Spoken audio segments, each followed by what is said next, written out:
Meditation is an essential step to develop on the path to enlightenment.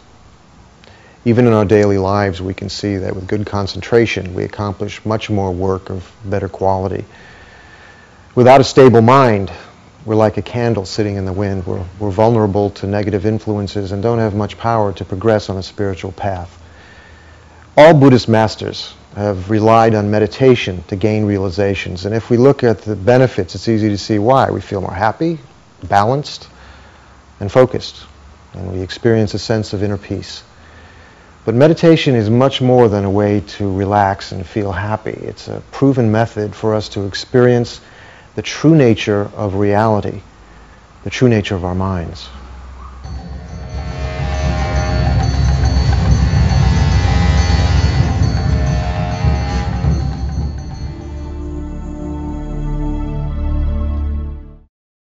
The beneficial results of any positive action that we do can be vast or limited depending on our motivation. And this is just as true of meditation as it is of any other spiritual activity that we undertake. If, for example, our motivation focuses primarily on our own concerns and needs in a self-centered kind of way, then the positive results of this will be very limited. If, on the other hand, we focus more on becoming better persons, able to bring peace and happiness and harmony to those around us, then the beneficial results of this kind of meditation will be very vast indeed. Therefore, at the beginning of this second program in our series, How to Meditate, in which you'll be learning the skills of meditation, it's especially important to generate a positive and altruistic motivation, wishing to become a better person in order to be able to bring well-being, peace, and happiness to those around you.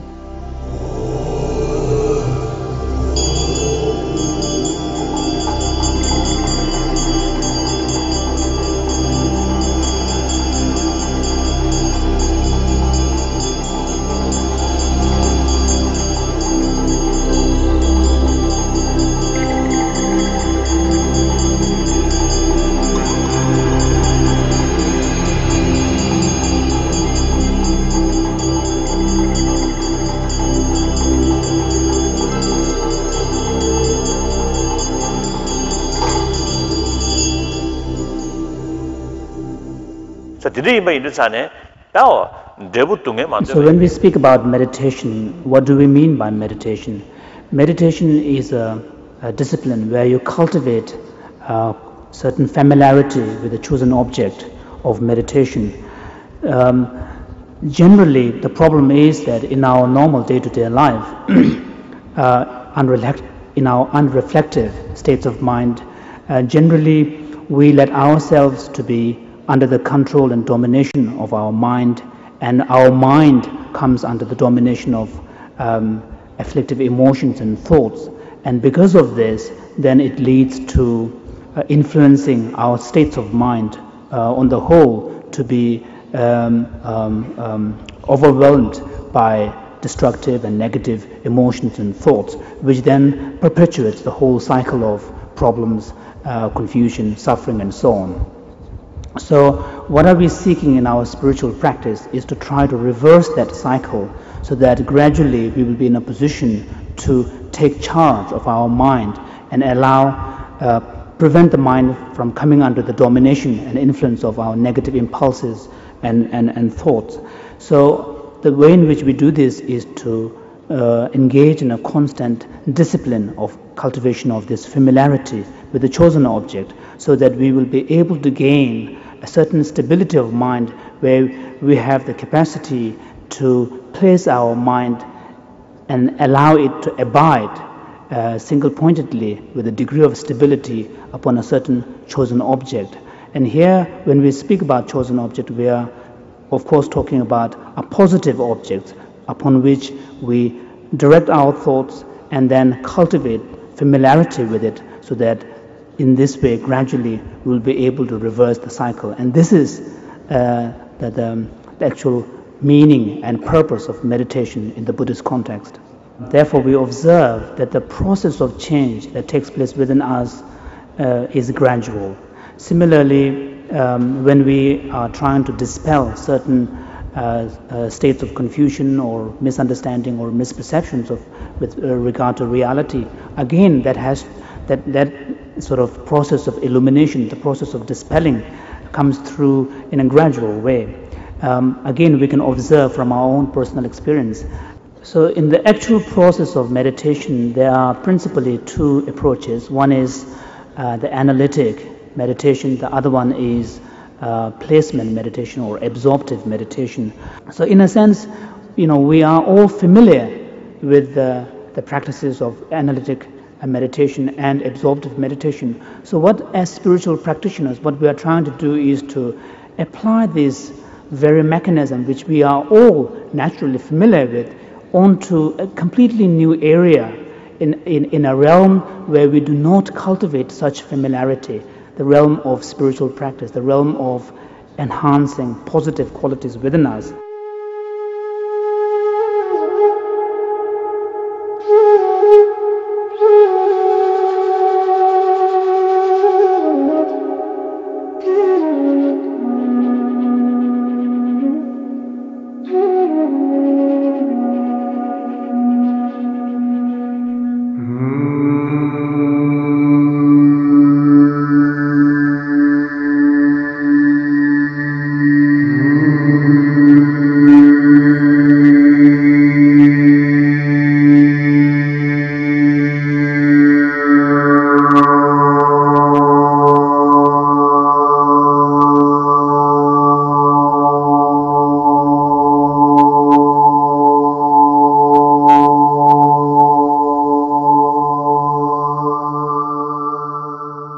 To have a mind where you can control your thought and your emotion is incredible. Without speaking about getting spiritual realization, just to be able to say stop to the thought when you want, to say stop to the emotion when you want, to have that capacity to be master of your own mind, to be able to say, oh, these thoughts stop, these emotions stop, now I have enough of you. And to be, whenever you want, you can stay still, So to have this capacity is an incredible, peace of mind, an incredible advantage, Suddenly you become master of your own mind. If you want to develop any qualities of mind, you need some mindfulness, some continuity in what meditation you do, For example, you meditate on love. If your mind of meditating on love gets constantly interrupted by other thoughts, there's no way that you will have the ability to develop a strong love, Same thing if you meditate about the nature of reality, how things really exist. If you have this inquiring mind which follows a stream of thought and wants to reach a conclusion and stay on it, you have to have a concentrated mind which is able to follow the analysis without being distracted. And once you reach a conclusion, to look at it and see what it implies. You must be able to stay on the conclusion of your analysis and see what it implies, how it changes your whole worldview, based on that conclusion you have reached. So in order for that to function, again, you need to have a calm mind.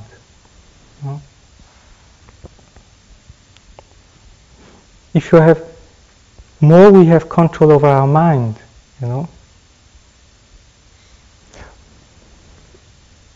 What happens is that instead of going constantly up and down like a yo-yo, being overly excited when something good happens and completely depressed when things go wrong, our usual mind, So with concentration, your mind becomes much more even. That evenness of mind actually is a type of joy, a type of peace, which is so pleasant, much more pleasant actually than even the excitement of pleasure. To have this still inside, is much more pleasant than having good news and good things happening out there. With time, we see that what we call pleasure, excitement, actually is a form of suffering. It's not real happiness, it's excitement, and it's like boiling water. There's no peace no serenity in what we call pleasure. But this we see by practicing. So that's why I think effort put into concentration, into developing karma abiding, I think is very important. And we can do that in everyday life. It doesn't need necessarily to go into retreat to do that. You just know how to go about it, and you have to know how to integrate it into your everyday life. In order to develop calm abiding, there are certain conditions, which help. So all these conditions we can gather in our everyday life. We don't need necessarily to go to a complete isolated place. It just means having little desire, be content with one's life situation, and have a little bit of peaceful environment.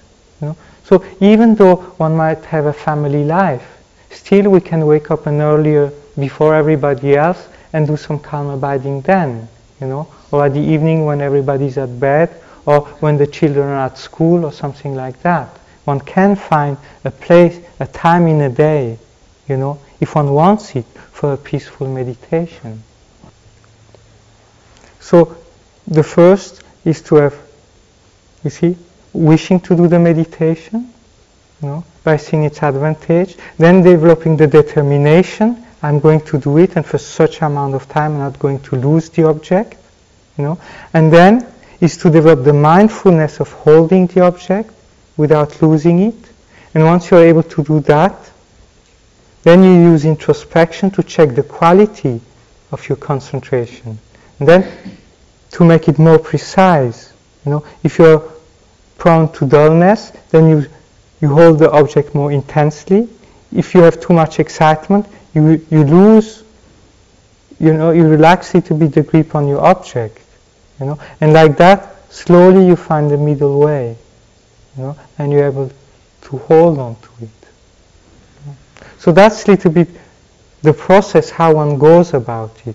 And by doing that, one goes through 9 stages. Just in brief, I will go a little bit over that. So when one starts meditating on calm abiding and sits down, and say, okay, I'm going to meditate for 10 minutes, for 10 minutes, I will hold this Buddha image or watching the breath, So at the first stage, one said, wow, what a mess, One realized that one hardly ever find the object, During the whole session, we was, oh yes, oh, I'm supposed to watch my breath. And the mind goes all over the place, So just from time to time, actually, you remember you're supposed to watch the breath. But your mind, most of the time, is going all over the place, So this is the first stage of meditating on calm abiding, Is that, it's called placing the mind. It's actually trying to bring the mind onto the object in the first place, So the whole session is spent bringing the mind on the object, because most of the time it's away. So then the second stage is called placement with continuity. So there one is able to bring the mind on the object and stay it for a little while before losing it again. Right? So there is a continuity. Before there was no continuity at all. You just bring it there, poof, it goes off. You bring it there, it goes off. Here, there is a continuity. Then, the third stage is called patch-like placement. So there, at the third stage, you're able to stay on the object for quite a while, You stay on the object, and from time to time you lose it. But then, as soon as you lose it, you are aware that you're losing it, and you're able to bring the mind back. And then the fourth stage is called close placement. So at the fourth stage, from the beginning to the end of your session, you don't lose the object at all. During the whole session, you are able to hold on to the object. Right? There still is distraction and dullness, but one part of your mind never loses the object anymore. And then the fifth stage is called controlling. So because at the fourth level, you are able to stay for the whole session on the object, you decided. by familiarizing yourself with that, you reach a state of inner peace you never experienced before. Suddenly, it's like your mind was always like boiling water, and suddenly the boiling water has subsided, and you find that your mind inside experience a kind of tranquility that you never had before, and you realize, wow, that's quite pleasant.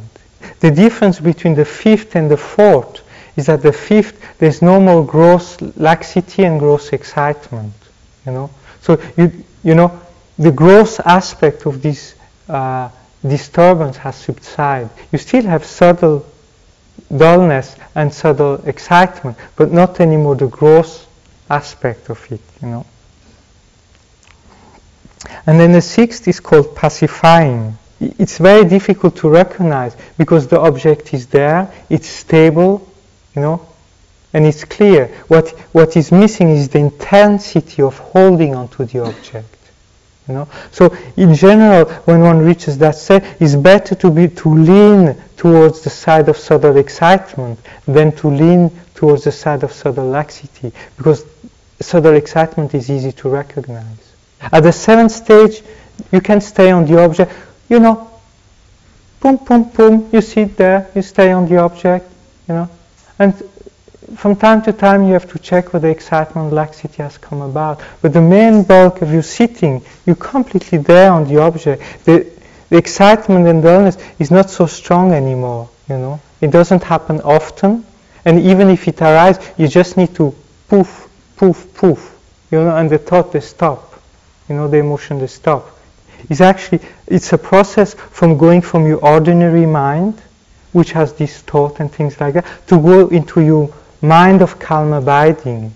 So it's like entering into a tunnel or entering into something, So you focus your mind on the object and you go to a certain stage to go into that mind of calm abiding. And then the ninth stage is called placement with equanimity. So there's no more effort, As soon as you sit down, you're so familiarized with that state of meditation. You just sit down and you're in that state, for the whole session. No matter how long, you can stay on the object without any excitement or any dullness. So that's a fantastic state of mind. This is the ninth stage of calm abiding. It's not the fully qualified calm abiding.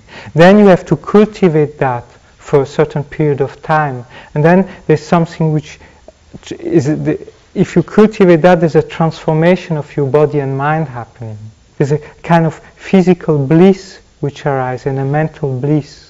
And this physical and mental bliss give rise to a special physical suppleness or pliancy or lightness about your body, and a lightness about your mind. A sharpness, a suppleness about the mind, a pliancy where you can apply your mind for anything virtuous you want, whenever you want. The mind has always great enthusiasm, It never loses enthusiasm for doing something positive, So when this process has happened, this physical and mental bliss has arisen, and then the physical suppleness and mental suppleness has arisen, and gets stabilized, then this is called calm abiding. It's a very clear path. It's very well put down, and so you know exactly where you are, what's your problem, and how to face it, to go to the next stage. So this you find, in the Lamrim tradition, in the section on calm abiding, you have an explanation in detail on that, So, good luck.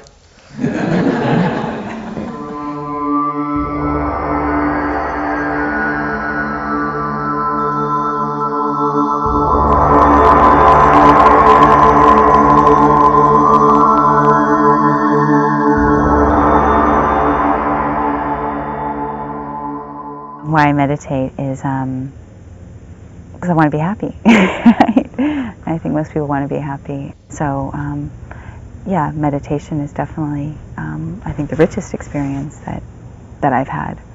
And it comes from inside. I don't have to manipulate the externals. I don't have to do anything to get it. It's just a matter of my having kind of the discipline of mind to sit down. Normally I meditate twice a day, at least, in the morning when I wake up, kind of when I'm still kind of just to get my frame of mind, my space in myself right. It's like I know that I'm already whole, you know, that I already have everything. It's all right here, and so therefore I can like go out in the world and, you know, be there for other people.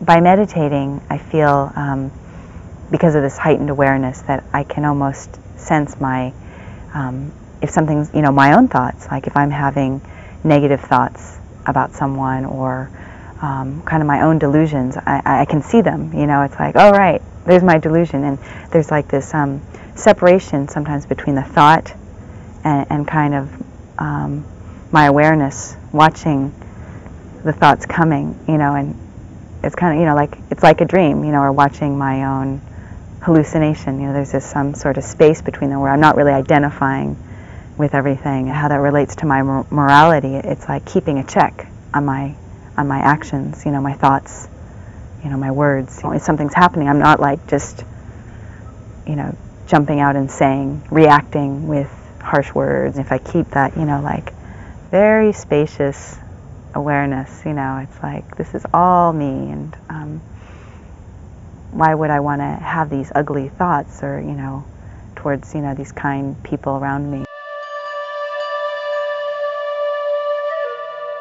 So this perfect meditation involves concentration, and concentration is a very elusive thing, I have found. It's very funny because you think that you can just go and you can set the mind, especially in a quiet environment. You're not going to have the outside influences, and you'll be able to get to a very concentrated state very quickly. Well, that may be true at certain times, but I'll tell you, most of the time the mind is wandering. It takes a lot of determination, it takes a lot of time to be able to control it. I found during retreat you get a little taste of how things really do exist, and once you get that little taste, you become very hungry. You want to repeat that experience. So meditation is vital for that, because you want to keep bringing the mind back to that little taste you had. We have the fortunate circumstances to receive the Dharma teachings in this life, to meet these precious lamas who are spreading the truth, and that we can realize this truth. It's not just for lamas or teachers or long-term meditators. I mean, the common everyday person, the business person, the housewife, everybody can realize the ultimate nature. And we must do it, because we have this human rebirth. We have a very short time. We have this flash of lightning in order to do it. And we can't waste our lives drowning in alcohol, drowning in drugs. We have to do it with positive actions. We have to use meditation to calm the mind. We have to use meditation to understand the way things really exist. And then we have to use meditation to achieve that goal in order to help other people. Without meditation, there's no way that you can develop the habit of seeing that everything is a projection. Meditation is vital. It's essential. It's sort of like the water, it's the air in your life.